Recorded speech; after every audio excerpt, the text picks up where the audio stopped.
जय हिंद बच्चों। तो आज हम लोग क्लास 10th अनसॉल्व्ड जैसा चल रहा था, ठीक है, उसको पढ़ने जा रहे हैं। इसका लास्ट लेक्चर हम लोग पढ़ाने जा रहे हैं और जो आज के क्वेश्चन है बहुत बेहतरीन क्वेश्चन है, क्योंकि सारे क्वेश्चन लॉन्ग क्वेश्चन है और तुम्हारे बोर्ड एग्जाम में 6 नंबर के पूछे जाएंगे, ठीक है। तो बने रहिए क्लास में। और सबसे लास्ट में जो क्वेश्चन नंबर 5 है, ये बहुत इंपॉर्टेंट है, क्योंकि मेंसुरेशन का क्वेश्चन अगर एक लग जाता है ना, अगर उसका कॉन्सेप्ट समझ गए ना, तो उसके रिलेटेड सारे क्वेश्चन लग जाते हैं हम लोगों से, ठीक है। तो हम लोग देखेंगे क्वेश्चन नंबर 3। सबसे पहले स्टार्ट करते हैं। क्वेश्चन नंबर 3 कैसे लगेगा? ये भी 6 नंबर का बच्चों, ये भी 6 नंबर का, ये भी 6 नंबर का, ये भी 6 नंबर का, ये भी 6 नंबर का। हालांकि आपको 3 करने होते हैं, हम सारे क्वेश्चन कराएंगे, ठीक है। आप क्वेश्चन नंबर 3 कैसे लेंगे उसको देख लेते हैं एक बार। क्वेश्चन नंबर 3 वो कह रहा है बच्चों, एक भिन्न 1/3 हो जाती है जब उसके अंश में 1 घटाया जाता है, ठीक है। एक भिन्न है 1/3 हो जाती है, उसके अंश में 1 घटाया जाता है। तो पहले भिन्न पता कर लेते हैं। तो बच्चों माना माना भिन्न भिन्न कितनी मान लेते हैं? x/y, ठीक है। अब वो कह रहा है कि अंश में जब 1 घटाते हैं तब वह भिन्न 1/3 हो जाती है ना। तो यहाँ लिखेंगे बच्चों प्रश्नानुसार, ठीक है। अब अंश में 1 घटाते हैं यानी कि x - 1 हो जाएगा और बटे क्या हो जाएगा? y बराबर क्या हो जाएगा? 1/3। क्यों? क्योंकि उसमें लिखा हुआ है जब उसके अंश में 1 घटाया जाता है। तो 1 घटा दिया ना, और इसमें मल्टीप्लाई करेंगे कितना आ जाएगा? 3x और 3 1 3 आ जाएगा और बराबर कितना हो जाएगा बच्चों? y आ जाएगा, ठीक है। अब कितना आ जाएगा? 3x और y को इधर लाएंगे तो माइनस का y हो जाएगा, बराबर कितना बचेगा? 3 उधर जाएगा तो हो जाएगा प्लस का 3 हो जाएगा, हो जाएगा ना। 3x माइनस का y बराबर कितना हो जाएगा? 3 हो जाएगा, ठीक। इसको मान लेते हैं समीकरण नंबर फर्स्ट। अब बच्चों को कह रहा है कि यदि यह 1/4 हो जाती है जब उसके हर में 8 जोड़ दिया जाता है, ठीक है। तो जब यह 1/4 हो जाती है ना, जब उसके हर में 8 जोड़ दिया जाता है, किसमें? हर में 8 जोड़ दिया जाता है, तो बच्चों कर देंगे x/y + 8 बराबर कितना हो जाएगा? 1/4। मल्टीप्लाई करेंगे कितना आ जाएगा? 4x और y + 8 किसमें गुणा कराएंगे तो कितना आ जाएगा? y + 8 आ जाएगा, है ना। अब y को बच्चों इधर लाएंगे तो कितना हो जाएगा? 4x - y = 8, समीकरण नंबर सेकेंड, है ना। इतना हो जाएगा। अब बच्चों क्या करेंगे? समीकरण फर्स्ट सेकंड को घटाएंगे, ठीक है। समीकरण फर्स्ट में से सेकंड को घटाने पर तो घटाओ बच्चों क्या हो जाएगा? पहली है 3x - y = 3, अगली बचा है 4x - y = 8। ये फर्स्ट हो गया और ये कैसा हो गया? सेकंड। घटा दो बच्चों, तो ये चिन्ह हो जाएगा माइनस, ये प्लस, ये माइनस कट जाएगा तो माइनस का x, ये कट जाएगा। 8 में से 3 घटाओ कितना बचेगा बच्चों? 5। माइनस माइनस कट जाएगा तो x = कितना आ गया? 5। अब x का मान कहाँ रख देंगे? समीकरण नंबर फर्स्ट में। हमारा y का मान आ जाएगा, है ना। तो लिखेंगे x का मान समीकरण फर्स्ट में रखने पर, ठीक है। अब फर्स्ट बच्चों क्या कह रहा है? देखो फर्स्ट कह रहा है 3x माइनस का y बराबर कितना है? 3। अब बच्चों x का मान कितना है? 5। तो 3 × 5 माइनस का y बराबर 3 हो जाएगा। y को उधर ले जाएंगे तो 5 15 और 3 को इधर लाएंगे तो माइनस का 3 और y को उधर में ले जाएंगे तो y, तो y बराबर कितना हो गया बच्चों? 12। y का मान कितना निकल गया है? 12। तो बच्चों y हो गया 12 और x कितना हो गया? 5। तो अब भिन्न कितनी थी हमारी? भिन्न बच्चों थी x/y। तो अब बताओ x का मान बच्चों कितना है? 5 और y का मान कितना है? हम निकाल के लाए हैं 12। तो हमारी भिन्न कितनी हो जाएगी? 5/12। यही आपका क्या हो जाएगा आंसर। अब बच्चों क्वेश्चन नंबर 3 का जो अथवा क्वेश्चन है वो भी हम लोग देख लेते हैं, क्योंकि तुम्हारे क्वेश्चन में वहां बोर्ड में तुमको एक ही करना होगा, लेकिन हम लोग दोनों देख लेते हैं, ठीक है। वो कह रहा है एक विमान अपने निर्धारित समय से 30 मिनट की देरी से चलता है। 1500 किलोमीटर की दूरी समय पर पहुंचने के लिए उसे अपनी चाल, निर्धारित चाल से 250 किलोमीटर प्रति घंटा बढ़ानी पड़ती है। तो विमान की सामान्य चाल ज्ञात करो। तो बच्चों इस क्वेश्चन को देख लेते हैं। इसको आप नोट कर लीजिएगा या तो इसमें रख लीजिएगा, है ना। अब बच्चों ये क्वेश्चन कह रहा है आपका कि एक विमान की चाल, तो मान लेते हैं बच्चों, माना विमान की सामान्य चाल कितनी मान लेते हैं बच्चों? x किलोमीटर प्रति घंटा, ठीक है। अब चाल बढ़ाने पर नई चाल बन जाएगी, है ना, वो तो अलग बात है बच्चों। दूरी कितनी हो जाएगी? 1500 किलोमीटर। अब बच्चों समय कितना लगेगा? समय t1 बराबर होता है, समय बराबर क्या होता है बच्चों? दूरी बटे चाल। अब बच्चों दूरी कितनी है? दूरी है हमारी 1500 किलोमीटर और चाल कितनी है? x। इसको मान लेते हैं समीकरण नंबर फर्स्ट, है ना। अब बच्चों कह रहा है चाल बढ़ाने पर नई चाल, चाल बढ़ाने पर नई चाल। अब जो बच्चों नई चाल है वो कितनी है? वो कितनी हो जाएगी? x + 250 किलोमीटर प्रति घंटा। क्यों? क्योंकि बच्चों कह रहा है कि 250 किलोमीटर प्रति घंटा बढ़ानी पड़ती है अगर वो चाल बढ़ा देता है ना। तो दूरी कितनी है बच्चों? दूरी उतना ही दूर जाना है, कितना? 1500 किलोमीटर। तो अब बच्चों समय कितना लगेगा? समय कितना हो जाएगा? t2। और वो बच्चों कितना लगेगा? दूरी बटे चाल, क्योंकि समय का सूत्र क्या होता है? दूरी बटे चाल। दूरी अभी तो 1500 किलोमीटर है, कांस्टेंट है, और चाल बटे कितनी हो गई? x + 250। इसको मान लेते हैं बेटा समीकरण नंबर सेकंड। अब बेटा समीकरण फर्स्ट में से सेकंड और फर्स्ट दोनों समीकरण बन गया ना। हम लिखेंगे t1 - t2 = कितना? 30 मिनट। क्योंकि वो कह रहा है बच्चों 30 मिनट उसको देरी से चलता था ना, अपने विमान के निर्धारित समय से 30 मिनट देरी से चलता था, है ना, तो अभी इसको घटाना पड़ गया। अब T1 का मान बच्चों कितना है 1500 बटे कितना होगा x माइनस T2 मान कितना है 1500 बटे कितना होगा x प्लस 250 बराबर कितना होगा 30। अब मिनट को बेटा जब घंटे में बदलेंगे कितना आ जाएगा 60 से भाग कर देंगे, है ना। अब बच्चों क्या करेंगे, यहाँ से 1500 मिल गया कॉमन, तो अंदर क्या बचेगा 1 बटे x माइनस 1 बटे x प्लस 250। यहाँ बच्चों कितना बचेगा 0 0 कट जाएगा, 3 1 3 3 2 6 यानी कि 1 बटा 2 घंटा आ जाएगा, है ना। ये हमने घंटे में बदल लिया इसको। अब बच्चों क्या करेंगे, इसमें लासा ले लेंगे तो 1500, यहाँ बच्चों क्या आएगा x प्लस 250 की मल्टीप्लाई 1 में करेंगे कितना आ जाएगा x प्लस 250 आ जाएगा ना, माइनस इस x से गुणा 1 में करो कितना आ जाएगा x आ जाएगा, बटे कितना आ जाएगा इसकी इसमें मल्टीप्लाई करनी होगी बच्चों, तो x की x में गुणा करो कितना आ जाएगा x स्क्वायर, और फिर बच्चों x की 250 में गुणा करो कितना आ जाएगा 250 x आ जाएगा, बराबर कितना आएगा 1 बटा 2 आ जाएगा, ठीक है। अब बच्चों क्या करेंगे, देखो प्लस x माइनस x क्या हो जाएगा कट जाएगा। अब बच्चों 1500 की 250 में गुणा करो कितना आ जाएगा 15 25 75 75 के 5 हासिल लगे 7 15 दूनी 30 30 7 होता है 37 बच्चों। अब 2 1 3 जीरो हो जाएगा 1 2 3 जीरो हो गया बच्चों, बटे कितना आ जाएगा x स्क्वायर प्लस का 250x, ठीक है, बराबर कितना आ जाएगा 1 बटा 2। अब बच्चों हमको तिरछी गुणा करनी पड़ेगी, क्रॉस मल्टीप्लाई, इसकी इससे मल्टीप्लाई करनी पड़ेगी, इससे मल्टीप्लाई करनी पड़ेगी, है ना। तो मेरे पास जगह कम है इसलिए उसको रफ कर देते हैं, आप लोग इसको नोट कर लीजिएगा, है ना। तो इसको हम लोग रफ करते हैं एक बार।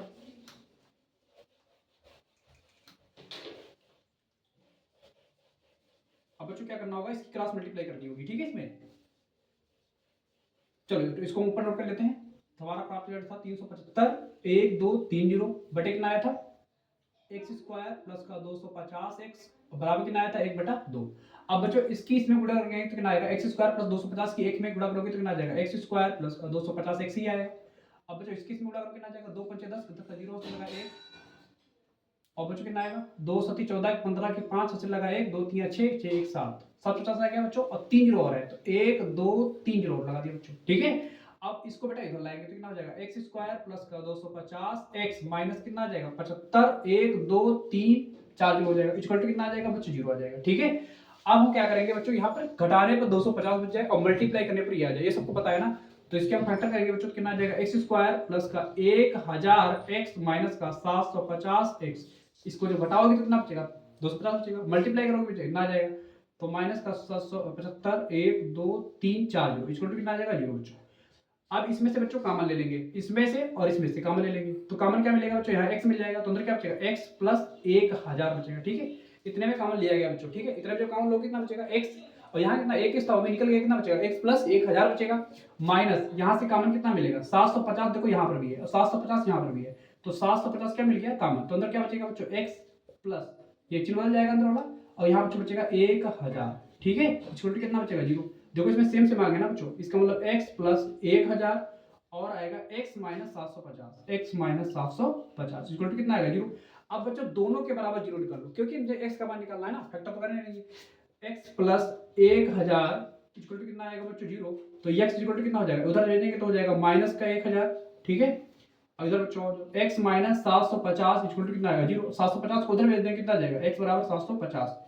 अब बच्चों यही जो आया ये तो माइनस का है, गलत हो जाएगा, ये प्लस का है तो यही आंसर हो जाएगा x प्लस 750 किलोमीटर प्रति घंटा, मतलब उसकी जो सामान्य चाल होगी विमान की वो कितनी होगी बच्चों, कह रहा था विमान की सामान्य चाल बताओ बच्चों, वो हो जाएगी 750 किलोमीटर प्रति घंटा, ठीक है। अब हम लोग बेटा नेक्स्ट क्वेश्चन करते हैं, बात करते हैं क्वेश्चन नंबर 4 की। वो कह रहा है एक 80 मीटर चौड़ी सड़क है ना, एक बार विशेष ध्यान रखना, अगर क्वेश्चन ऊंचाई दूरी का आया और या तो मेंसुरेशन का आया, ये क्वेश्चन ज्यादा ही 6 नंबर के आते हैं, ठीक है, तो इनको बेहतरीन तैयार करिए कि लॉन्ग में ही क्वेश्चन ज्यादा कराते हैं, ठीक है। एक 80 मीटर चौड़ी सड़क के दोनों और आमने सामने समान ऊंचाई के वाले दो खंभे लगे हुए हैं। 80 मीटर चौड़ी सड़क है बच्चों, उसके आमने सामने दो खंभे लगे जिनकी ऊंचाइयां समान है। खंभों के बीच सड़क के किसी बिंदु से खंभों के शिखर का उन्नयन कोण 60 डिग्री व 30 डिग्री है, तो खंभों की ऊंचाई और खंभों के उस बिंदु से दूरी बताओ, ठीक है बेटा। बहुत प्यारा सा क्वेश्चन, इसको देखते हैं, पूरा कर देते हैं बच्चों। हमसे कह रहा है बच्चों क्वेश्चन नंबर 4, क्वेश्चन नंबर 4 कह रहा है बच्चों एक कोई सड़क है, ठीक है, ये सड़क हम मान लो नीचे बना देते हैं बच्चों, ये हमारी कोई सड़क होगी बच्चों। अब कह रहा है इस सड़क की चौड़ाई कितनी है 80 मीटर है, इस सड़क की चौड़ाई कितनी है बच्चों 80 मीटर है, ठीक है। अब सड़क के मध्य बिंदु में हम कोई बिंदु मान लेते हैं, ठीक है, और इसके किनारे बेटा खंभे लगे हुए हैं, ठीक है, जिनकी ऊंचाइयां क्या है समान है। अब इस बिंदु से इसका शिखर का उन्नयन कोण और इसका उन्नयन कोण बच्चों दे रखा है मुझे, इसका उन्नयन कोण हम मान लेते हैं 60 डिग्री है और इसका उन्नयन कोण हम मान लेते हैं 30 डिग्री है। ठीक है, आप कोई भी मान सकते हैं। कह रहा 60 डिग्री व 30 डिग्री है ना। और इस बिंदु को हम मान लेते हैं बच्चों O, इसको नाम देते हैं A B और इसको C मान लेते हैं बच्चों, C हो जाएगा, ये D हो जाएगा और ये बच्चों क्या हो जाएगा, E हो जाएगा। ठीक है, अगर ये 80, इसको मान लेते हैं बच्चों x है, कितना है, x है। तो बच्चों अगर ये x है तो ये कितना हो जाएगा, टोटल कितना है 80 और ये कितना है x, तो ये बच्चों कितना बचेगा, इस बिंदु से दूरी कितनी हो जाएगी 80 माइनस x, ये तो हो जाएगा बच्चों, ये कितना हो जाएगा x, टोटल कितना है 80, तो ये कितना हो जाएगा 80 माइनस x। अब बच्चों इसमें लगा देंगे हम लोग लंब बटे कड़ वाला सूत्र, tan, इसको बटा ऊंचाई हमारी समान है तो मान लेते हैं खंभों की ऊंचाई कितनी है h, इसकी ऊंचाई कितनी है बच्चों h मान लेते हैं। ठीक है, तो डायग्राम हमारा प्रिपेयर हो गया है ना। अब हमको बस सवाल लगाना है। ठीक है, अब हमसे कह रहा था खंभों की ऊंचाई ज्ञात करो, तो बच्चों मान लेते हैं, माना लिखेंगे, माना खंभों की ऊंचाइयां बराबर h है ना, और बच्चों दूरी खंभे से बिंदु की दूरी जो बेटा बिंदु माने हैं कितनी है, उसकी दूरी कितनी है, x है। अब बच्चों हम पहले इस वाले त्रिभुज को हल कर लेते हैं, फिर इस वाले त्रिभुज को हल कर लेंगे, हमारा आंसर आ जाएगा है ना। अब हम लिखेंगे समकोण, इधर बेटा 90 डिग्री कोण बनना है और यहाँ पर भी 90 डिग्री कोण बनना है, तो ये समकोण त्रिभुज है, तो यहाँ पे लिखेंगे हम लोग समकोण त्रिभुज ABC में है ना, ABC में, इसमें जाएंगे बच्चों तो क्या लगाएंगे सूत्र, tan 60 इक्वल टू क्या होता है, लंब बटे आधार, लंब बच्चों कितना है h, आधार कितना है x, इसका मान बच्चों कितना होता है √3 बराबर क्या आ जाएगा h बटे x, इसकी मल्टीप्लाई करेंगे तो कितना आ जाएगा h बराबर आ जाएगा √3x। ठीक बच्चों, तो h का मान कितना आ गया √3x आ गया। ऐसे बच्चों यहाँ पर चले आते हैं इधर वाले त्रिभुज में, समकोण त्रिभुज किसमें जाएंगे, CDE में जाएंगे, किसमें जाएंगे CDE में जाएंगे है ना। इसमें लगाएंगे tan 30 का फॉर्मूला, tan 30 बराबर क्या होता है लंब बटे आधार, तो बच्चों लंब कितना है h और आधार कितना है आपके पास 80 माइनस x। ठीक बच्चों, इतना समझ आ गया। अब tan 30 का वैल्यू कितना होता है बच्चों 1/√3 इक्वल टू h बटे 80 माइनस x। ठीक है, इसको याद करिएगा। अब बच्चों इसकी गुणा कराएंगे 80 माइनस x की x कितना आ जाएगा 80 माइनस x आ जाएगा, √3 की h में मल्टीप्लाई करोगे ना आएगा √3h आ जाएगा। ठीक बच्चों, यहाँ तक समझ गए। अब बच्चों देखो h का मान कितना है √3x है ना, तो यहाँ पर h का मान रख देते हैं तो क्या हो जाएगा, देखो h बराबर √3x रखने पर है ना, ये कहाँ पर बच्चों लिखा है, ये लिखा है h का मान कितना है √3x, यहाँ पर लिख देते हैं। ठीक है, तो 80 माइनस x बराबर कितना आ जाएगा √3 इंटू, अब h का मान कितना है √3 सॉल्व कर दो बेटा √3x हो जाएगा, तो 80 माइनस x बराबर √3 गुणा करोगे 3x आ जाएगा। अब बच्चों इसको उधर ले जाएंगे तो 80 बराबर आ जाएगा, एक जुड़ जाएगा उसमें हो जाएगा 4x, जब बेटा x उधर जाएगा तो हो जाएगा 3x और प्लस x हो जाएगा, कितना हो जाएगा 4x, तो x बराबर कितना हो जाएगा 80 बटे कितना हो जाएगा 4, बीच में कितना होगा 80, यानी कि x बराबर आ जाएगा बच्चों 20 मीटर, कितना आ जाएगा 20, यानी कि x वैल्यू कितनी आ गई बच्चों 20 आ गई। ठीक है, अब x का मान बच्चों यहाँ पर रख देते हैं है ना, तो h बराबर कितना आ जाएगा √3 गुणा x का मान अभी निकालें कितना है 20, 20 रख दो, मल्टीप्लाई कराएंगे कितना आ जाएगा h बराबर कितना आ जाएगा 20√3। ठीक बच्चों, तो इसका मतलब जो दूरी आ गई खंभे के बिंदु से वो कितनी आ गई 20 मीटर, और जो खंभे की ऊंचाई कितनी आ गई 20√3 मीटर बच्चों, तो ये कितना होगा 20√3 मीटर और ये कितना हो गया 20√3 मीटर, और ये दूरी कितनी हो गई बच्चों x कितना कितना आएगा 20, ये आपका आंसर हो गया। ठीक है, ये भी क्वेश्चन हमारा लग गया 80 मीटर चौड़ी सड़क वाला, तो इसको आप लोग एक बार इसको नोट कर लीजिएगा। ठीक है, अब लोग चल लेते हैं क्वेश्चन नंबर 4 का, अथवा देख लेते हैं कैसे लगेगा। ठीक है, वो भी ऊंचाई दूरी का पूछा गया है। ठीक है, दोनों क्वेश्चन ऊंचाई दूरी के पूछे गए हैं। क्या पूछा गया है, भूमि के एक बिंदु से 20 मीटर ऊंचे भवन के शिखर पर लगी एक मीनार, कह रहा है बच्चों 20 मीटर ऊंचा एक भवन है। ठीक है, और उस भवन के शिखर पर एक मीनार लगी हुई है, तो मीनार पर लगी एक मीनार के तल और शिखर के उन्नयन कोण क्रमशः 45 डिग्री व 60 डिग्री है, तो मीनार की ऊंचाई बताओ। ठीक बच्चों, इसको देख लेते हैं, तो इसको हम लोग रफ कर देते हैं एक बार।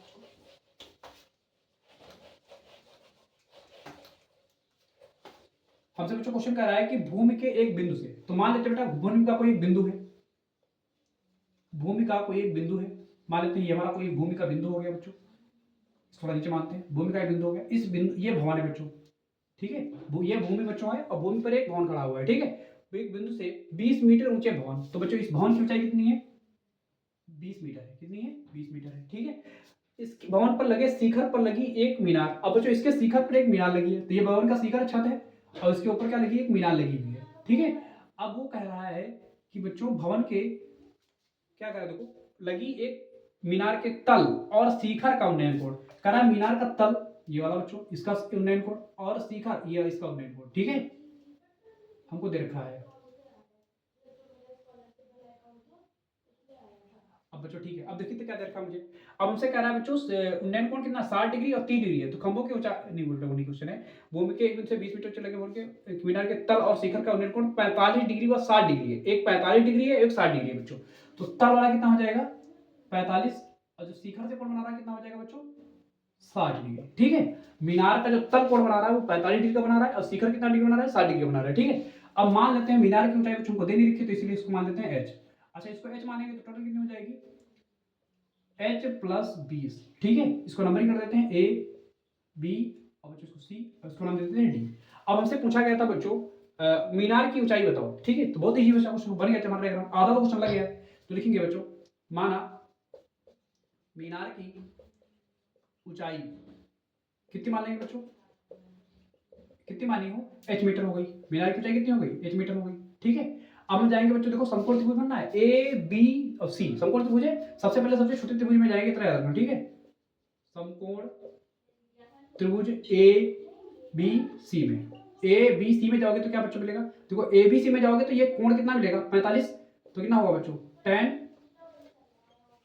tan 45 बराबर कितना आ जाएगा लंब। इसको बच्चों इसको मान लेते हैं x, क्या मान लेते हैं बच्चों आधार, क्या मान लेते हैं x।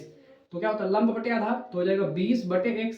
इसका मान होता है 1 बच्चों, तो हो जाएगा 20 बटे x। इसकी मल्टीप्लाई करा देंगे तो कितना आ जाएगा x बराबर कितना आ जाएगा 20 मीटर। ठीक है बच्चों, x का मान तो आ गया। अब बच्चों हम पुनः चले जाते हैं, किसमें चले जाएंगे उसके बाद समकोण त्रिभुज ए बी डी में चले जाएंगे, है ना।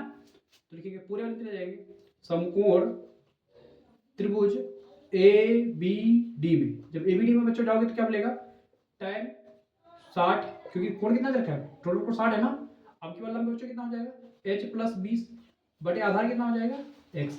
tan 60 का बच्चों कितना होता है √3 बराबर कितना हो जाएगा h प्लस 20 बटे कितना हो जाएगा x। अब बच्चों इसको मल्टीप्लाई करा देते हैं तो कितना आ जाएगा, तो आ जाएगा h प्लस 20 बराबर इसके इसमें गुणा कराओ कितना आ जाएगा बच्चों √3x आएगा। ठीक है, इतना समझ गए ना। अब बच्चों क्या करेंगे, अब x देखो किसका मान है, x का मान कितना रखा 20, तो बच्चों x का मान डाल देंगे 20। ठीक, तो यहाँ क्या आ जाएगा h बराबर h प्लस 20 बराबर कितना आ जाएगा √3 और x का मान बच्चों कितना निकाले 20, तो यहाँ पर हो जाएगा गुणे 20। अब बच्चों क्या हो जाएगा h बराबर ये इसमें मल्टीप्लाई करोगे ना हो जाएगा 20 √3, और बच्चों ये 20 है उधर जाएगा तो हो जाएगा माइनस का 20। अब इसमें कॉमन ले लेंगे 20, तो अंदर क्या बचेगा बच्चों √3 - 1 बचेगा। ठीक है, आपकी ऊंचाई निकल गई, यही आपका आंसर आ जाएगा। अगर आंसर नहीं आता है बच्चों तो यहाँ पर √3 का मान डाल देना। ठीक है, √3 का मान होता है 1.73, तो आगे हल कर देना आंसर आ जाएगा। ठीक है, तो बच्चों ये क्या हो गई ऊंचाई हो गई। पूछ रहा था हमसे मीनार की ऊंचाई बताओ, तो बच्चों ये मीनार की ऊंचाई h मानी थी ना हमने, तो h का मान आ गया, तो हमारा ये आंसर आएगा बच्चों। अब हमसे पूछा गया है 5 नंबर क्वेश्चन, देखिए बेटा मेंसुरेशन का जो बहुत इंपॉर्टेंट क्वेश्चन है। ठीक है, इसको कैसे लगाएंगे, तो इसको आप लोग नोट कर लीजिएगा, तो आप इसका स्क्रीनशॉट ले लीजिएगा, है ना। सॉल्व कर देते हैं बच्चों एक बार। अब हमसे बच्चों क्वेश्चन कह रहा है क्वेश्चन नंबर 5, उसमें एक डायग्राम बना हुआ है, इस डायग्राम को बेटा हम यहाँ पर बना लेते हैं। ठीक है, पहले एक बार क्वेश्चन नंबर 5 है बच्चों, लास्ट क्वेश्चन है।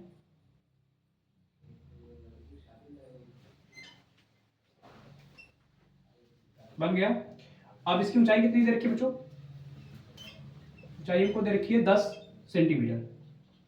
अब बच्चों इसकी त्रिज्या मुझे पता है, त्रिज्या कितनी दे रखी है 3.5 सेंटीमीटर है।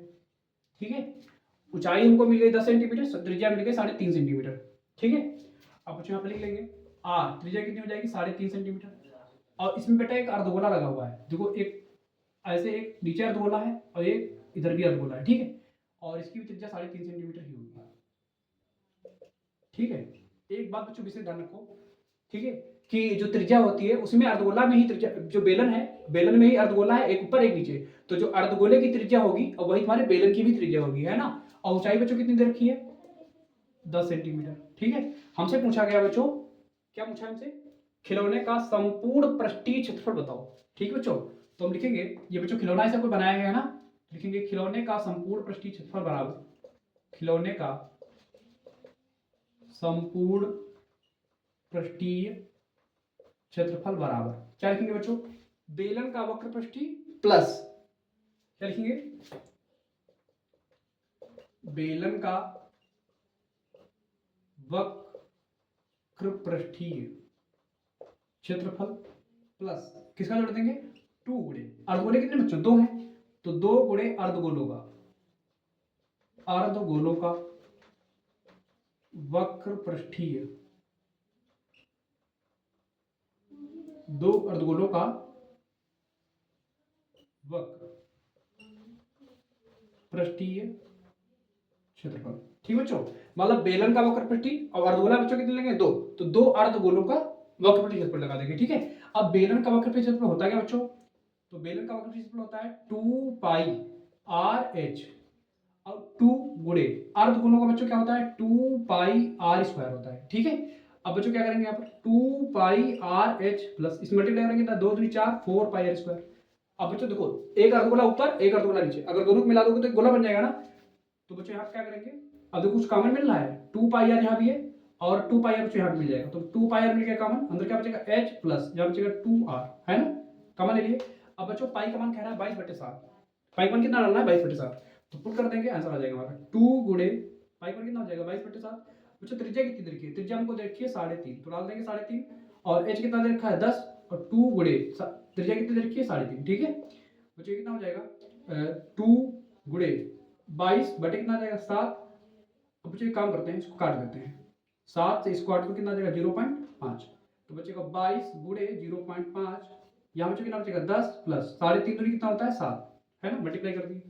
अब बच्चों क्या करेंगे 2 गुणे 22 पंचे कितना होता है 110, पॉइंट लगा देंगे, एक संख्या पॉइंट लगाया बच्चों तो हो जाएगा 11.0 और 10 7 कितना होता है बच्चों 17, तो यहाँ 17 लिख देंगे। अब बच्चों क्या करेंगे 2 गुणे इसमें मल्टीप्लाई करते हैं, 11 7 77 के 7 हासिल लगे 7 और 11 1 11 और 11 और 7 कितना हो जाएगा बच्चों 18, 11 7 18। अब बच्चों इसमें मल्टीप्लाई करेंगे कितना आ जाएगा 2 7 14 4 से लगाए 2 8 16 17 के 7 से लगाए 2 1 2 1 3 374 हो जाएगा।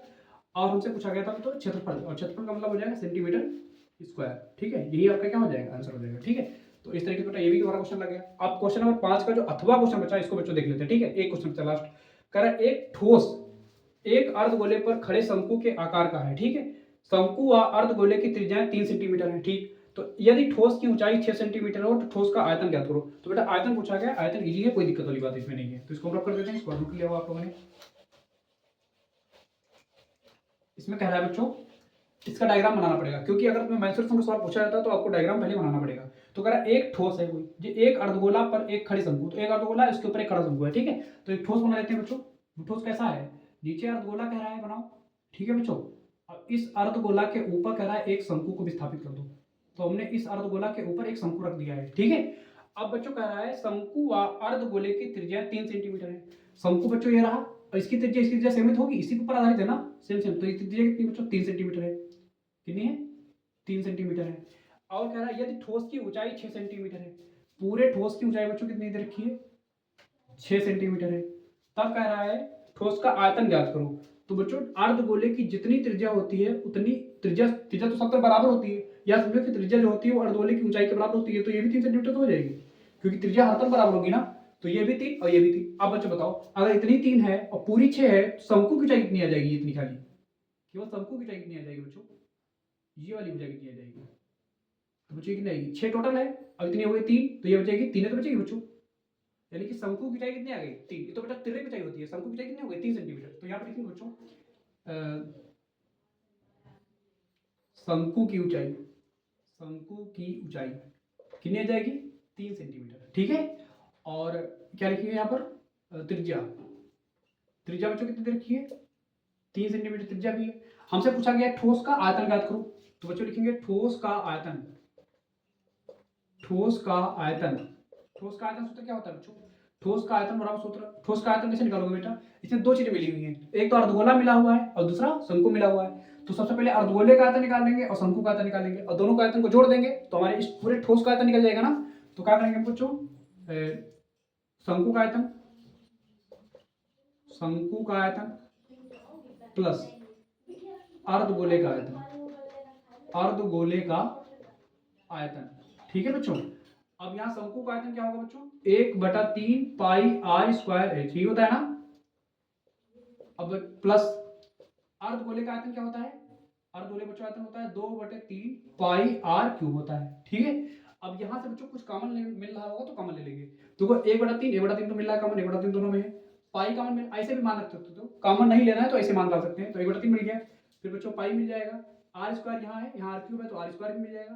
तो बच्चों यहाँ क्या बचेगा, यहाँ बचेगा एच प्लस, अब देखो 1/3 तो बच्चों निकाल दिया था, यहाँ पर बचेगा 2 और आर क्यूब था यहाँ पर एक आर बच जाएगा। ठीक है, एच प्लस 2 आर बच जाएगा बच्चों। अब हम यहाँ पर मान डाल देते हैं। ठीक है, तो क्या बच्चों आएगा 1/3, और पाई का मान नहीं डालना है क्योंकि आपका आंसर पाई के पदों में ही आ रहा है, ठीक है। आर का मान पेपर में बेटा डाल देना, ठीक है। पेपर में तुमको पता नहीं होगा पाई मान आएगा कि नहीं आएगा। अब आर बच्चों, आर कितना हमको दे रखा है, आर देखिए 3 सेंटीमीटर, तो हो जाएगा गुणे 3 का स्क्वायर, स्क्वायर लगा देंगे। एच बच्चों हमको दे रखा है कितना, 3 सेंटीमीटर, क्योंकि शंकु की ऊंचाई कितनी दे रखी है, 3 सेंटीमीटर है, तो 3 सेंटीमीटर हो गई, प्लस 2 गुणे आर, 2 गुणे आर कितना बच्चों 3 सेंटीमीटर है, ठीक है। यहाँ कितना हो जाएगा 1/3 पाई गुणे 3 का और कितना होगा 9, यहाँ कितना आ जाएगा 3 प्लस 3 दूनी कितना आएगा बच्चों 6, तो स्क्वायर देंगे कितना आ जाएगा 3 3 9, इस मल्टीप्लाई करेंगे कितना आ जाएगा 3 पाई, और यहाँ बच्चों कितना आएगा 6 3 9। अब बच्चों इस मल्टीप्लाई करेंगे कितना आ जाएगा 27 पाई सेंटीमीटर। अब देखो सेंटीमीटर क्या आएगा, स्क्वायर तो आएगा नहीं, क्यों, क्योंकि हमसे आयतन पूछा गया था, और जो आयतन पूछा जाएगा तो क्या आएगा सेंटीमीटर क्यूब में आएगा, तो 27 पाई सेंटीमीटर क्यूब, यही क्या आपका हो गया आंसर, ठीक है बच्चों। आज हमने अनसॉल्व का पूरा बेटा कंप्लीट कर दिया है, ठीक है। सेट फर्स्ट बीवी जो 2025 का था वो कंप्लीट हो गया है, ठीक है। अब नेक्स्ट अगला मतलब अनसॉल्व का सेट आएगा, और बच्चों आप लोग इस चैनल को सब्सक्राइब कर लीजिएगा, इतना मेरी बात मान लीजिएगा, और आपको अच्छे अच्छे वीडियो मिलेंगे, ठीक है। पूरा अनसॉल्व की वीडियो मिलेंगे, ठीक है। धन्यवाद।